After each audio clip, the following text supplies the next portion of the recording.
Hey guys, hey everyone coming in. We had lots of people signed up for this one. It's going to be a really great discussion today. Everyone, of course, wanted to sign up for this one because retention issues, Steve, as you know, are like top of the list. One of the top emails I get from everyone out in the industry is people are dropping out. I'm constantly losing instructors. So I'm really excited to have this chat today. Hey guys, the webinar chat is open. It's always open. Feel free to introduce yourself or say, hey, we like compliments here. I am having a good hair day, so you can mention that.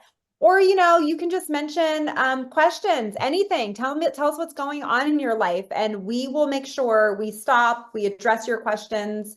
But you've been on our webinars that we're just meant to have a good time and an open conversation about a bunch of stuff.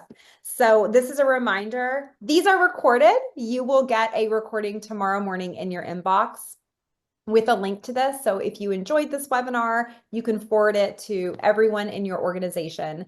Today, my guest is Steve Reiss. Steve, I think I've known you for 15 years. Probably. Yeah, it's been a long, you were at Modern Salon, I think, when I knew you, and I worked at AACS way back in the day. So I love that we are both still here. We're still kicking around. We're still in the industry. So why don't you introduce yourself to our audience? Well, first of all, I'm delighted to be here. I appreciate the opportunity to talk with you because you have such great interviews with people. They're just so authentic, and I think you bring out the best in everyone. Uh, I've been in the industry probably 17 years. I met you early on in the industry. It's a hard industry to leave. I actually left this industry for a while and I was involved in the tech industry and Hmm. I hated it because people in this industry are just nice people. They care about others. They want to give back, and people in the technology industries are not like that. Good to know. So I shouldn't be looking out in the tech industry. We need to stay here in the beauty industry, is from what I'm hearing. Well, there are nice people in the technology space, but Yeah, as a whole, people who come into this industry because they want to help other people. They're they creative, do. Yeah, want to that's give one of my back. favorite They're things about empathetic. it. Yeah. Yeah, especially the small schools. Oh my gosh, Lori Gibbs from Clarksville is on here. That is so exciting to me, Lori. I've been to her school. It's just like an hour for me. I'm loving seeing everyone in the chat. It's so good to see everyone here today. Lori, just so you know, you are my inspiration every time. You might not know this, but every time I consult with schools, I interview schools, I always say how much I love small school owners because I feel like they're the heart and soul of this cosmetology school industry. And you are doing it to change lives, which is exactly what Steve said. There's good people here who just want to change lives. Unfortunately, Steve, what we're seeing right now happen in beauty schools all across the country is retention issues. So we're seeing students drop out, students not starting. I'm hearing that from admissions a lot. They're signing on the dotted line, then they are not showing up. We're seeing educator turnover. I want to chat with you sort of about the history of that because we're going to get into more the research that Pivot Point did on this. Which really quick, tell everyone like what Pivot Point is. So Pivot Point is a third generation family business that was started by Leo Passage, who was one of the most decorated hairstylists in Europe, who came to America, started working in a salon. People started asking him, how can I do what you do? And he ended up setting up Pivot Point, which uh, was a school business, now provides curriculum to lots and lots of beauty schools, and Mhm. also provides the other equipment tools they need, such as mannequins. Okay, fantastic. So you guys are a curriculum provider. I know tons of our beauty schools directory clients use Pivot Point. And you guys have a really fun team. We see each other at events all the time. And so that's one of the things I love about being a vendor is you're in the vendor hall with like all the other fun vendors. And I think the Pivot Point team is phenomenal. Back to the research you guys conducted, what you found was this sort of dip in retention. Was it happening before or was it COVID when everything started changing?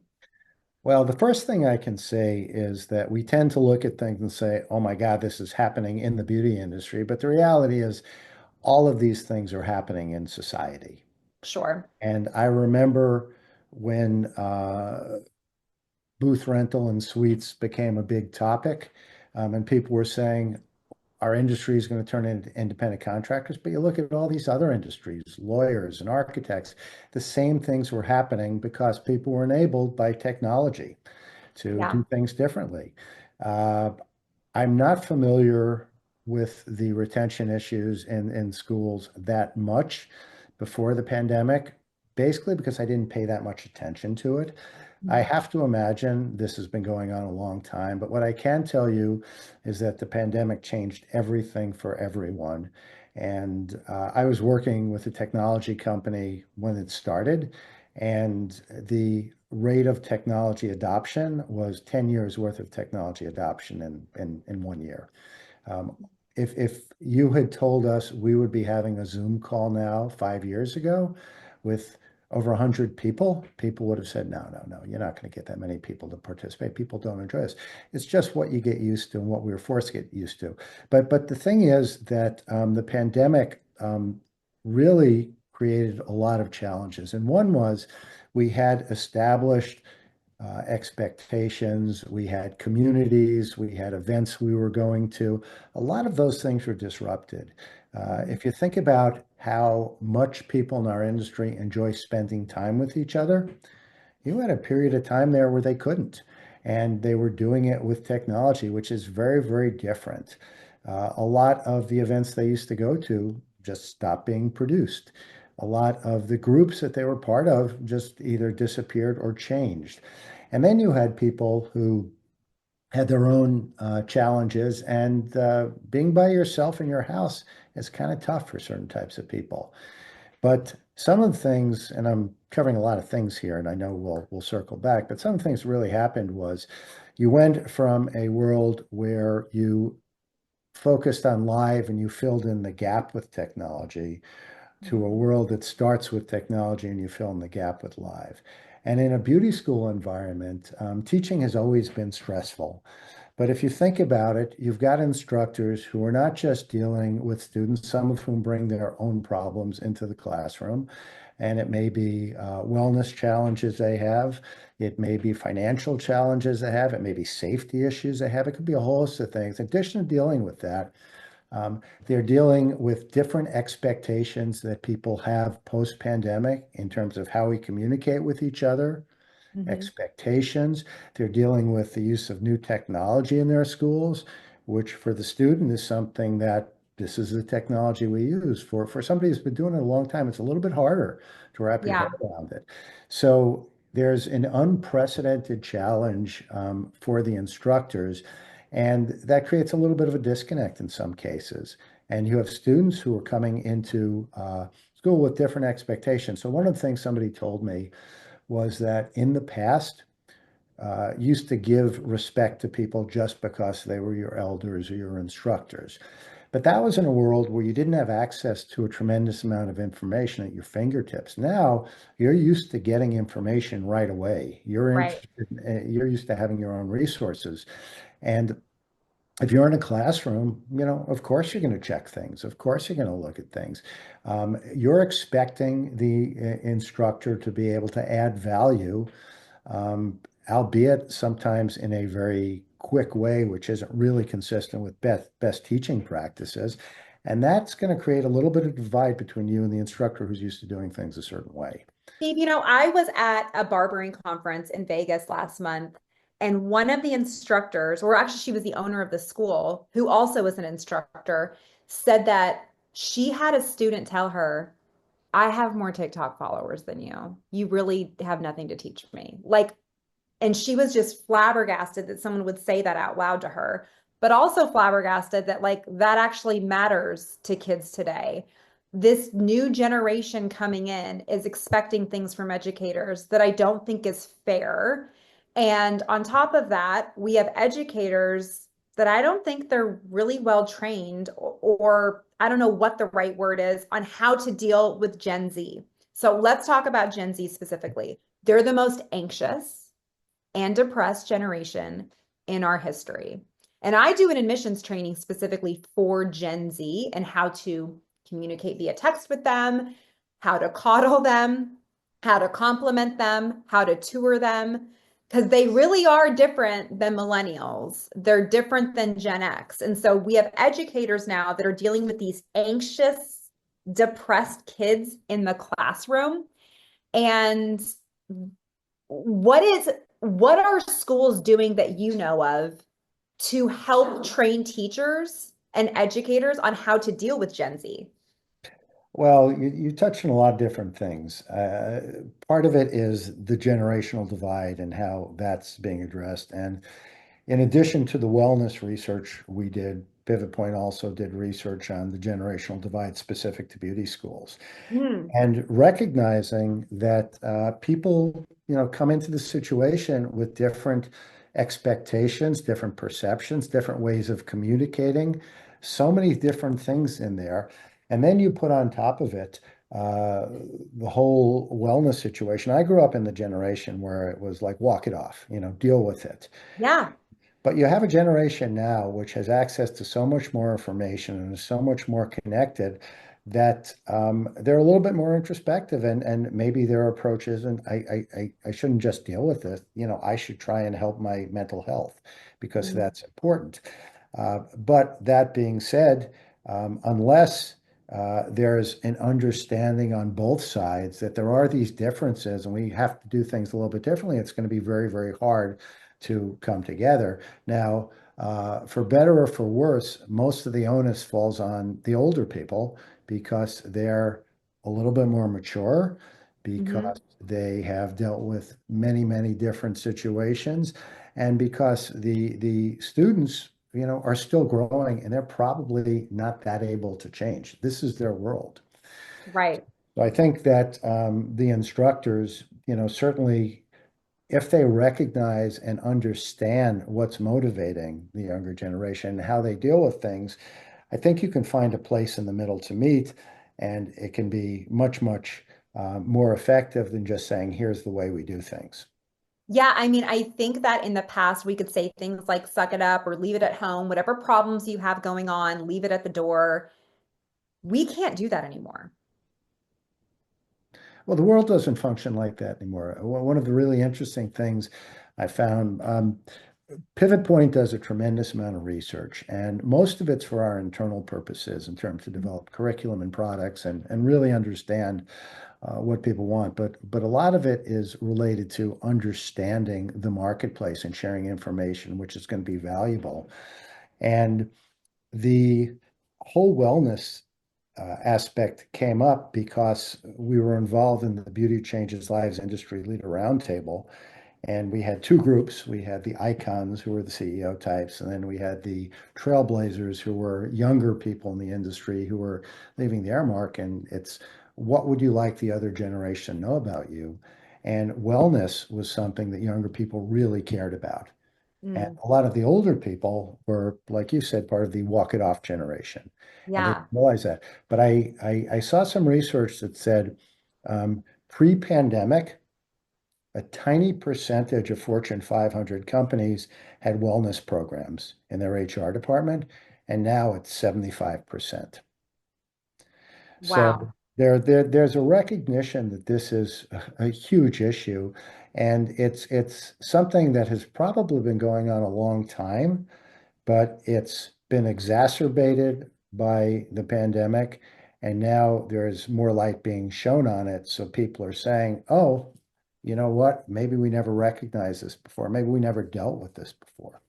Yeah, I mean, I mentioned it in an email to you. I do feel like wellness seems like a buzzword today, and everyone's talking about mental health issues and wellness programs, but it's not just a buzzword. It really is sort of the direction that schools, and not just schools, like workplaces need to lean into. I talk about that a lot with admissions. I'm like, hey, listen, if your conversion rate's 15%, 85% of your day is hangups, no shows, like you're hearing no more than yes, that is mentally, emotionally tolling. It is tolling to finally get someone to show up for a tour, tour them, have a great connection, walk their parents through FAFSA, and then they don't show up for school. That's really, really difficult. And so I want to jump into this research that Pivot Point did. What led to you guys doing this research and like specifically, how did you conduct it? Because I think you said there was 200 educators, 700 students. Give us a little background before we dive into the findings. So when we do research, we don't suddenly decide to do a research project. It's because we're hearing about things. And once we start hearing about things, we start talking to lots and lots of people to figure out what are the real issues out there, who are they affecting, and most importantly, what do we need to know? So in terms of the research we were doing on wellness, it popped up in an earlier research study we did about the generational divide in the beauty industry as a whole. And then we said we really need to explore this because everyone we talk to is saying this is an issue. It's affecting employment, retention, it's affecting productivity. We all know that if people are happy and feel secure, they're going to do a much, much better job, and that a lot of people weren't necessarily very happy and a lot of people felt insecure. So we did two research studies, actually. We did one on the pro space, cosmetologists and wellness in that community. And then we did a parallel study on the school community. And the reason is that each one deserved its own attention because while there's a huge overlap, there are also some differences. And when we started putting together the research survey, we realized that it wasn't just the students we were dealing with, it was the instructors as well. Because Mhm. talking to people, they were saying retention of my instructors is harder than it's ever been. And we put together this research study, we sent it out. But then the most important thing is after we get back the findings, we go in the marketplace and we talk to lots and lots of people and say, okay, here's what we found from the research we did. Why do you think this is? Is there anything we missed? Can you add any background or context to it, which will make people understand better? And that's how we come out with things. So the white papers we put together, they're the top 10% of what we found because we've learned in this industry, you really have to make things easy to understand and accessible. Yeah. We found a lot of other stuff, but it really came down to the fact that the two communities we really need to focus on are the students and the instructors. And their issues are kind of the same in some ways, but kind of different as well. Okay, so let's dig into some of those specifics. I went through the white paper. It was very interesting. I want to start with one of the parts, and that was the financial worries. So your research showed that a large part of the mental and social health stems from financial worries. And we saw that on both the educator side and we saw that on the student side. Um, one, my first question for you, Steve, is that the responsibility of the school? Is that one of those things where it's like, yeah, I know that you're broke. I know it sucks, but like you're here to learn so you can get graduated. How much of a play does school need to do to really like lean into those financial worries? Are we giving everyone these financial classes? Are we taking everyone through Dave Ramsey? Like what are your thoughts on that? Yeah, that's Specific that's a really finance. good question. And you could ask about this in a restaurant. If you've got waiters and waitresses, and I was a waiter for a while, so I know a lot about that world. Um, a lot of people in that industry had, financial insecurity, and that would Yep. impact your ability to show up on time and a whole host of things. So was it the restaurant's responsibility? Not really, but was it something you really had to pay attention to? Yeah, it really was. Um, we we did another research study on post-pandemic education, and what we did was in-depth interviews with all the major brands to find Mhm. out how their customers' perceptions have changed and what they're doing. And we found them identifying that there were certain gaps in education that they were picking up the slack with because they really felt the need. And at the top of the list was texture, but right under texture was financial. Yeah. Okay. And what somebody from one of the big brands said to me is they said, a salon professional who's not making money is not a good customer. Mhm. And, that makes sense. So the reality is, if you looked at our research, and we asked students, are you dealing with financial issues? A significant percentage of them said yes. But then when we asked their instructors, are your students dealing with financial issues? A much higher percentage of them said yes. And it impacts you in so many different ways. I know that if you know how to manage money and you have a path and you Yeah. have a plan, it makes a huge difference. We're talking about younger people who haven't had the life lessons yet. So is it the school's responsibility? I guess ultimately, in a way, not, but in a way, it really is because your goal is to get these people out there, so they can be productive, members of our career. Yeah. Someone wrote in the chat, Amanda shared, and I mean, not to sound like I'm, an actress on Wicked and wanting to hold space for something, but we need to hold space for these kids. That's what she said. And I like that in the way of, can we fix their financial issues? No. Can we give them money? No. Like we can't fix things. We can't say, okay, fine, here's $100 for everyone. But maybe it's just allowing them the opportunity to talk with us and like talk through that. Is that sort of what you're saying, Steve? Is like we can't fix their issues, but we can absolutely sit and listen to them and almost counsel them and be there for them? I'm not the expert on these things. These things are just, the way I see it. But, one of the other things identified in the research is that there were people who had personal safety issues and family issues and relationship issues. Yep. And you want people to be completely present or as close to completely present as you can. And all these things, create a drain. So if you're lucky enough to grow up in an environment where your parents where your family really supported you and they taught you about these things and they perhaps even helped you with a safety net, it's very different from growing up in an environment where you don't have that. And if you think about people getting into careers, in some cases, they may be the first person in their family to get, post-secondary training of any kind. And they haven't learned a lot of those life lessons, and maybe they haven't had the people in their lives who can share it with them.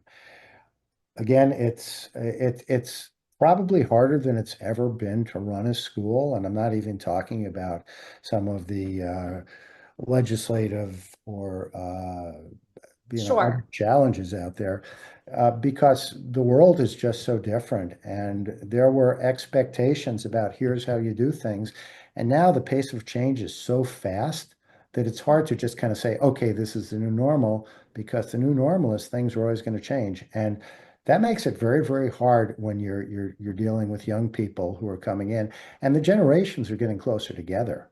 I mean, now we're already talking about how Gen Alpha is going to be different from Gen Z. Yes, exactly. Okay, so let's hold that for a minute because the chat is very lively about where do we draw the line from therapist, counselor to educator. That is sort of like what I'm seeing. Um, Here's my personal opinion on this. For one, again, we can't fix people's problems and you can definitely listen to them, but resources are what people need.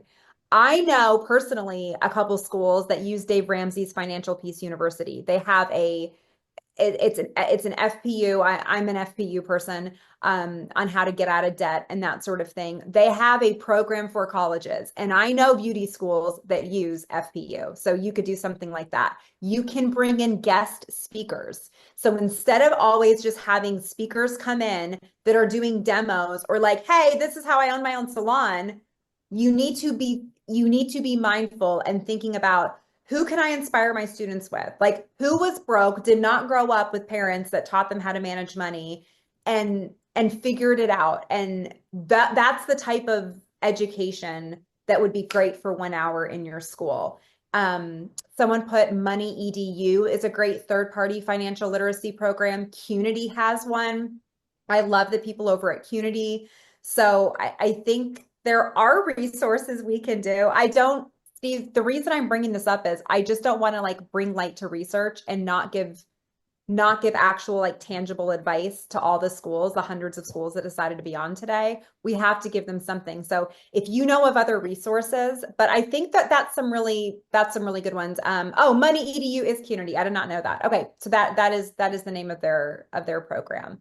So Before we what move would that on cost from for you, financial, for example? I mean, there yep, are, and there are yes, programs you can get as part of the Pivot Point platform.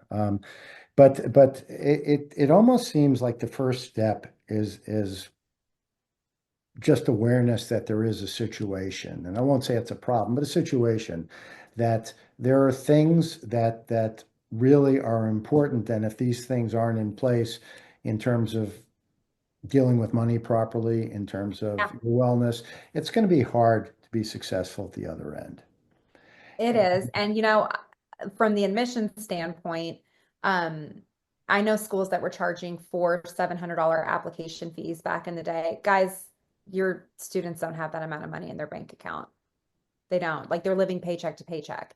78% of the world of Americans, 78% of Americans live paycheck to paycheck. And so we need to like break down the barriers to enrollment. So being able to offer resources, telling them about scholarships. Yeah. The good thing is we're in the trade school world. We are in the beauty school world. School is a year. And I tell everyone that. I'm like, I tell admissions that, I tell educators that when I chat with them. We have one goal at our school, and that's to get you licensed so you can get to work. We don't want you living like this forever. The whole point of this is for you to hurry up and graduate so you can get out in the real world and start making money. And that needs to be what we tell these kids from the time they walk into the admissions office. Let's chat about, okay, I want to talk about the educators. Your research said that educators are saying that the work-life balance is their top burden. So let's dive into that. And then I want to talk about what we can do about that. The work-life balance. Educators are having a hard time balancing coming to beauty school to work and then managing everything in their life. Yes, and what I will share is that was the top challenge for beauty professionals as well. Oh, okay. Wasn't as if this was just just in the school community, but if you think about it, with all the things they're dealing with, educators, virtually every single educator I've met ever has been a wonderful person. They really want to help. They want to give back.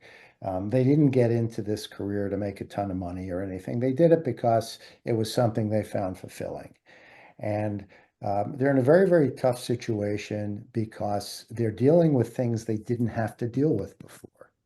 They're dealing Mhm. with the technology issues. They're dealing with maybe some wellness issues they didn't deal with before. They're dealing with the generational divide and communications issue. They're dealing with students who aren't giving them the level of respect or attention that they feel they deserved. And it's very, very hard for these people. I feel for them. And then when you throw in that being an educator is a job where you're never 100% done. There's always more you could do. And it's not like I'm working here and, I finish with the books and I'm done at 5 o'clock and I go home. There are always students you can spend more time with. And a lot of these students have needs. And in a lot of cases, you are the person that they can reach out to. And schools, the administrators are struggling. It's a tough business financially, and they don't have the resources they'd like to have. So you're resource constrained. Um, they're being hit by from every different side. I mean, it's a very, very tough job. Uh, and it's kind of interesting with all the challenges they have. The key thing that a lot of people said to me is, I just want to be appreciated. I just want to be recognized for what I'm doing. And they put up with a lot and they're willing to put up with a lot. And they just want to know that you've got their back and that you appreciate what they're doing and that they're making a difference. Yeah, yep, absolutely. So when it comes to that, is it just acknowledging that you appreciate them? What are some things we can do to lessen that burden? I mean, I've heard of some schools doing more part-time schedules for educators so that they're not expected to be there. Like they're just having more educators on the payroll that aren't there 40 hours a week. What are some things you're seeing that would be helpful for schools to do? Well, what you just talked about, I mean, we all live in a gig economy, and Sure. you talk to students on a regular basis, and they're not saying, I want to go out and work 40 hours a week in this salon. They may want to work 20 hours a week here and 15 hours here and ten hours a week on social media, host of things like that. So it's no surprise that across the beauty industry, you're seeing the same thing. And everybody is talking about how there aren't enough people. One of the reasons there may not be enough people is that when I did research at Modern Salon 15 years ago, the average stylist was working 38 hours a week. Now they're Mm. working 26 hours a week. Right. It doesn't mean that they're spending less time working per se. It just means they're spending less time working at your particular job here. That also is why people choose beauty. Can I just remind everyone of that? Like you choose other careers knowing you're going to work 40, 50 hours a week. Usually people are choosing beauty schools specifically because of the flexibility, because they're moms, because they can work on weekends only, or because they can just work evenings. Like that is why people choose this career. So it is really frustrating when I see that the number one complaint burden amongst educators is the work-life balance.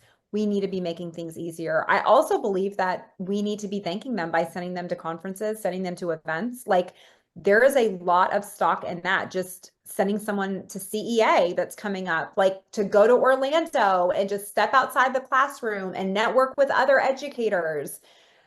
That I think would really just help boost the morale of your educators instead of just being like so locked in their school. So what In your I will Go ahead. mention is to that point, recognition is hugely important and connections hugely important.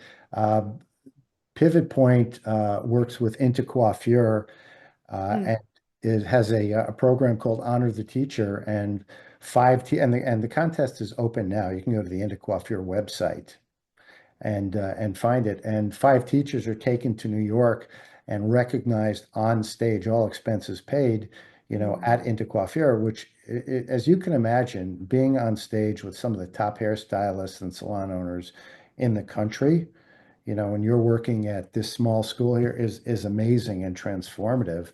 So yeah. I just want to reiterate what you said about getting them out and making them feel like they're part of something larger seems to be a really effective strategy. I mean, just to be around, I can tell you, like when I was a marketing director, I was the marketing department of a school. I was the only person in marketing.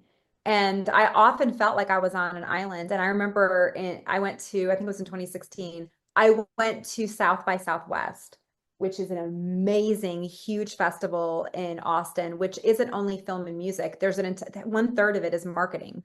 Now they even have marketing EDU classes. And that was the first time I was around other big industry marketers. So here I am, like Bellis Academy marketer, and I'm sitting in classrooms taught by the marketing directors over at Nike and at Barbie. And I was just like, this is literally incredible. Like I'm around other people like me. And I came back to Bellis completely rejuvenated, and came up with the best campaigns of my life, won awards. I won a Hairbrain Video Award, just literally being at South by Southwest and being completely inspired. And so I think your educators need to leave your classroom, need to leave your school and talk with other educators. Like a Chicago educator needs to talk to an educator from Oklahoma because they're all dealing with the same thing. I think there's Yeah, a lot of power in that, Steve, don't you? absolutely. Absolutely. I think it applies to the entire industry. We always talk about making sure that your school is in touch with all your local salons and your local beauty professionals. But there's a larger opportunity, to your point, to expand your horizons and talk to lots and lots of different people in the industry who are doing lots and lots of different things because Yeah. they're going to get you thinking about things that may not have been on your radar, which might be incredibly valuable. Yeah. Yeah. Suzette said something really great in our chat. She said, our director of education gets to know the educators as individuals first. So knowing their likes, their dislikes, acknowledging their birthdays, anniversaries, stepping up awards to those who go the extra mile, little gifts. I think that's so important. Like if you know someone is a coffee drinker, giving them, a Dunkin' Donuts or Starbucks gift card, just little things like it doesn't have to be extravagant. If it's not in your budget to send someone to a conference, it is in your budget to take someone out to lunch.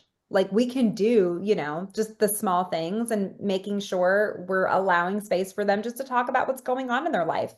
In this research that you guys conducted, there's a section that talks about resources. And I think that's one of the main reasons I know that people signed up for the webinar, is they kind of want to know like what are the things we should focus on. So listed, the students noted these are the top things they want. One was stress management training. I found that super interesting. And then wellness programs, a wellness advisor specifically, access to therapy information. So let's chat about that. Do you know schools right now doing that stress management training, or any ideas for wellness programs that people are conducting? Well, we have a partnership. Pivot Point has a partnership with the Vitality Project, which is Elizabeth Fay, and we're providing a wellness curriculum that people can sign up for. And that was something we started working on. And as you can imagine, it takes a while to develop a curriculum. uh, Sure. Probably a year and a half, maybe even 2 years ago. And that was because we were recognizing that this was a topic that people didn't have easy access to. So the intent is we're going to make this easy for you, and you can use our platform. But that being said, we've produced a variety of white papers on the Pivot Point website. Go to the footer, look under research, and we try and make them very easy to understand. But we also try and list resources with links that you can take advantage of. And the most effective thing is we have a lot of people out there. If we're all out there exploring things, we should be getting back together and saying, this is what works for me. This Yes. is what didn't work for me. Here's what might be different. Uh, the biggest challenge we have right now is you had a lot of networks and relationships which were disrupted. And I was just talking to somebody for one of the trade shows, and there's actually something on the app that lets you connect with people ahead of time, other attendees. And they said in the past, it didn't get a lot of attention, and now it's huge. If I'm going to a trade show, I want to find out who else like me is going to be there, who maybe I can connect with. And to Mhm. your point, maybe it's somebody in a completely different part of the country, because then there's no competition, or nobody's poaching people or anything like that. But you're probably sharing the same situations, and then you can be really honest and open, and say, here's what I'm thinking about doing, or here's what's worked for me, or here's what didn't work for me, or here are some other people you should talk to. Yeah. I think that's great. I mean, to that note, like someone had written in the chat that it would be great to create some sort of educator roundtable where people, like you said, need to be sharing ideas, sharing what they're doing. So, like, if you create a wellness program, some people said they have a chiropractor come in. I know schools that have like yoga every Monday, like different things like that. I think that's what schools need to be doing. There needs to be more of this community. I'm going to be honest with you, Steve. I don't know where people are currently getting that. Everything I see out there in conference world, this is going to sound terrible, is like, how do I get more students? How do I get more students? I need more students. We need increased enrollment. And that's what people are dumping their money into. It's all about like, how can I get more marketing dollars so that I can get more students, so that I can get more students? People will invest a lot of money into admissions training, but I don't know what we're doing in this category. And that kind of scares me. Well, first and foremost, if you're running a private beauty school, you're running a business. And if your business is not financially successful, you can't have any impact. You're not going to graduate students who are going to make a difference or anything. So that's your number one concern. So I completely get that. If that's the way your business is structured and you need those people to be successful, well, that's your number one concern. But then it's almost like a hierarchy of concerns. Then you start thinking about, okay, if I get people to go here, how am I going to make them successful? What Yeah. do I need to do?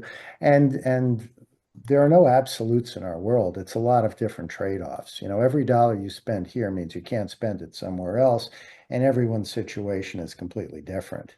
So it's hard to sit here and say this is what people should do. But my key, observation from everything is we have to acknowledge and understand that the world is different. It's never going to go back to the way it was, and it's always going to be changing. We have lots of different people we deal with, and they get motivated by different things or they get turned off by different things. Saying invite someone to lunch, that's saying you're important. And that's saying that maybe you're going to listen to what I have to say. Uh, Mhm. there are so many things, we could be doing that don't really cost a whole lot of money or a whole lot of time. And it's just getting to a place where we respect each other's opinions. And one of the key things that came out of our research on the generation gap in the beauty industry was younger people saying they didn't feel respected and they didn't feel like their voice was being listened to. They were being told what to do, and they were looking at the world very, very different. Now, I grew up in a process world where you go from A to B to C to D. And once you know the process, you can handle anything because you understand what went into it. But we're dealing with a generation which has a lot more resources and a lot more gratification. They may Mhm. not have learned the process. So they may go just from A to Z because it's available out there. And that's great until something changes and they don't really understand what the process is. So, on a certain level, the people who understand the process, which is how most of us, who are educators do things, what we're teaching is incredibly important because we're teaching them how to think about things. But Yeah. by the same token, if there are shortcuts, we also have to acknowledge the fact and recognize the fact that the process isn't the way to do things in every single case. There are different ways to look at things. And that starting point of acknowledging that we're looking at things differently, respecting the other person's point of view, and kind of coming to the table and figuring out, is there a better way to do this where everyone feels validated? That seems to be the general theme in terms of things people are doing that are successful. Okay. I think that's really good. The top one from that list I read you, Steve, was stress management training, and that just really like stood out to me. So what I hear from you and what I've seen in the chat is a lot of people are starting to clue into the fact that yes, the students are different. We need to have wellness type of programs, whatever that looks like. The stress management training was so interesting to me because I that to me was like I wouldn't even think to do something like that. But these kids are having a lot of anxiety on how to manage school, work, their kids. Like that would make sense to me that that is very stressful to them. Why wouldn't we focus on that? Penny wrote in the chat, which I completely agree that retention is the biggest key to revenue. I want to share a little quick story with you. When I was a consultant, and I was a full-time consultant for 4 years before I started at BSMG. When I was a consultant, a school hired me. They had two campuses to work with their team to increase enrollment.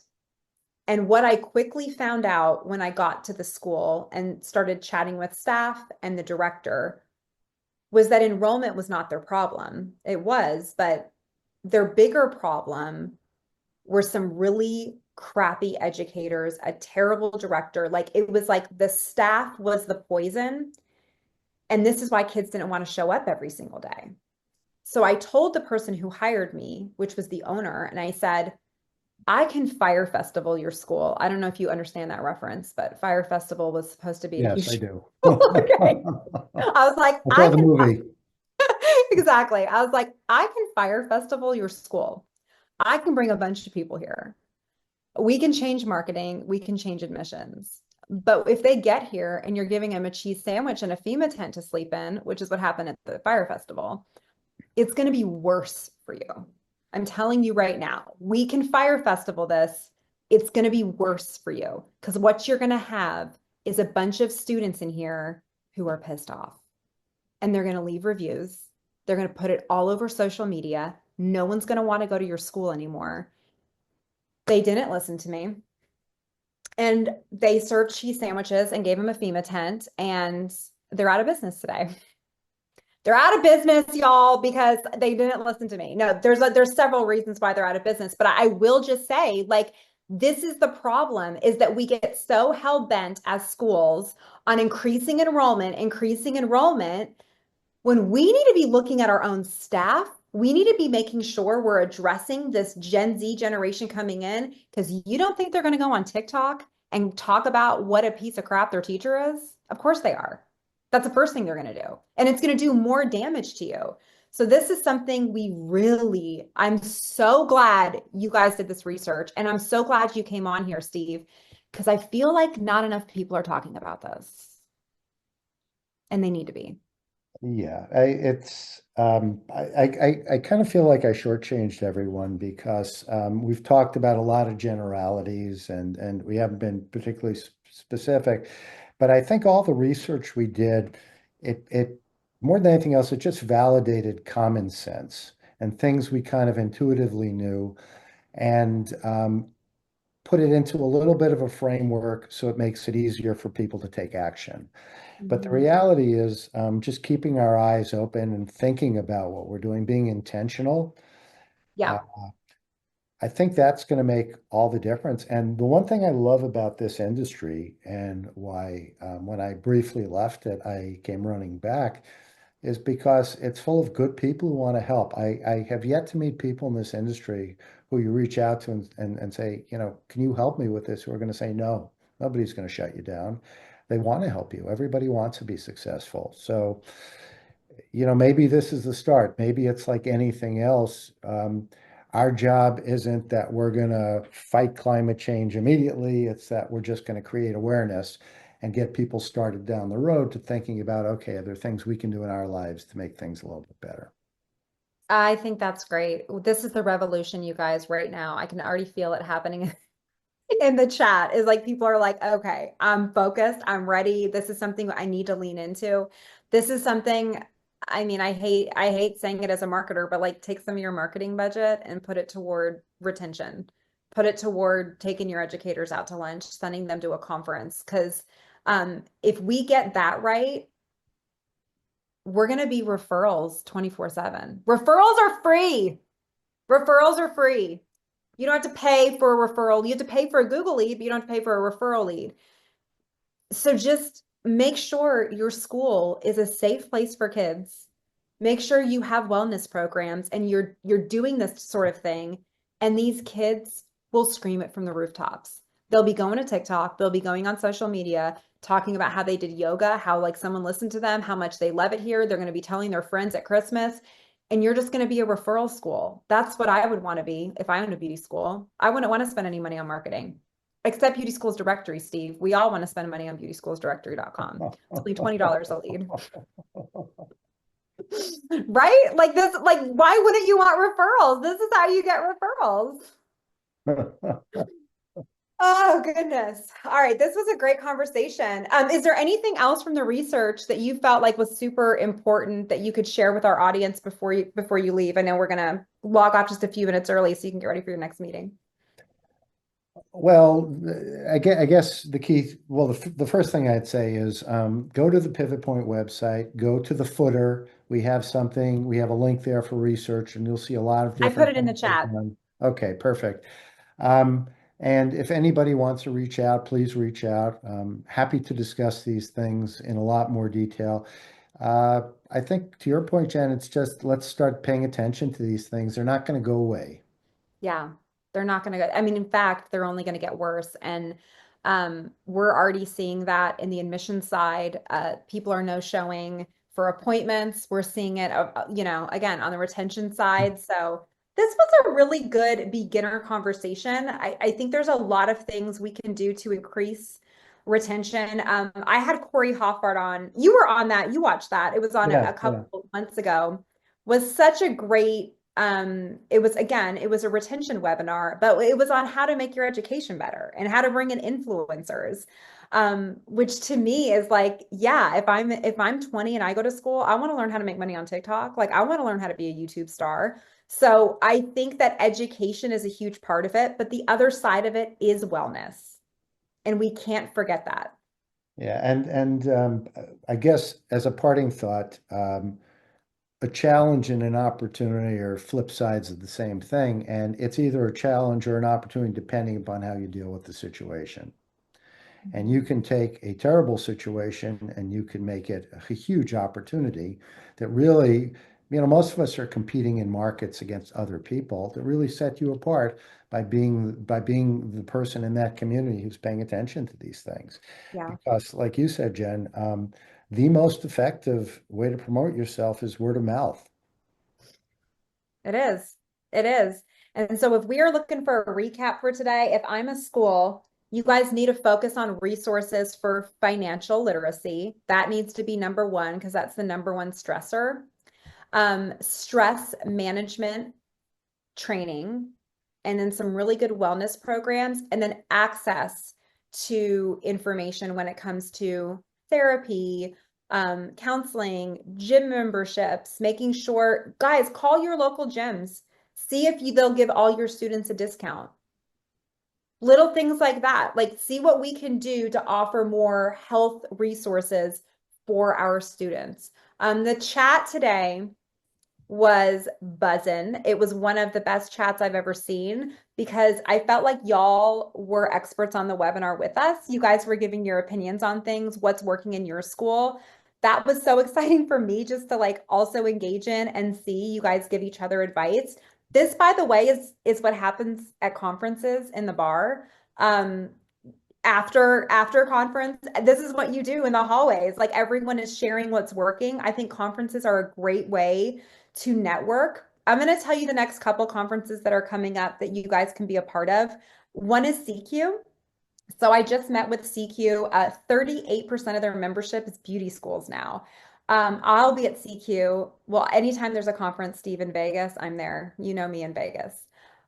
So this is the May 27th through the 29th, and they have some really great keynotes, including beauty specific ones. It's going to be a great conference. That could be for financial aid compliance, owners, directors, admissions, going to be a really good conference. And then don't forget about CEA, which will be in Orlando in July. And then I believe it's in October again this year in Fort Lauderdale. It's AACS. So we go to all those conferences. Would love to meet up with you while we're there. I Yay, add one more. Vegas. Yeah, Steve, where else? So the premiere show in Orlando is coming up. May 31st. And Beauty Changes Lives is an organization focused on scholarship and mentorship. And Beauty Changes Lives gave away over $600,000 in scholarships to your students last year. If you're interested, go to Beauty Changes Lives, and you might be interested in attending the gala and doing the type of networking with people in the industry, which, down the road could turn into something very, very meaningful. Love it. I love that I was there for the beginnings of BCL because that's when I worked at AACS, and that is so cool to see how much it's grown, giving away money. Someone asked about CQ specifically. I forgot to mention this. CQ is giving every beauty school $100 off registration if you use CQ Beauty as the code, which is pretty cool. They reached out to me specifically to tell all of our members and non-members about that. Um, so yeah, join us at the MGM Grand here next month. And then at the couple weeks after that at Premiere. So thank you, Steve, for joining us today. Such a great conversation. Thank you all for being part of our conversation. And hopefully we have more retention type of webinars. This was fun. Thanks, guys. Thank you. Bye.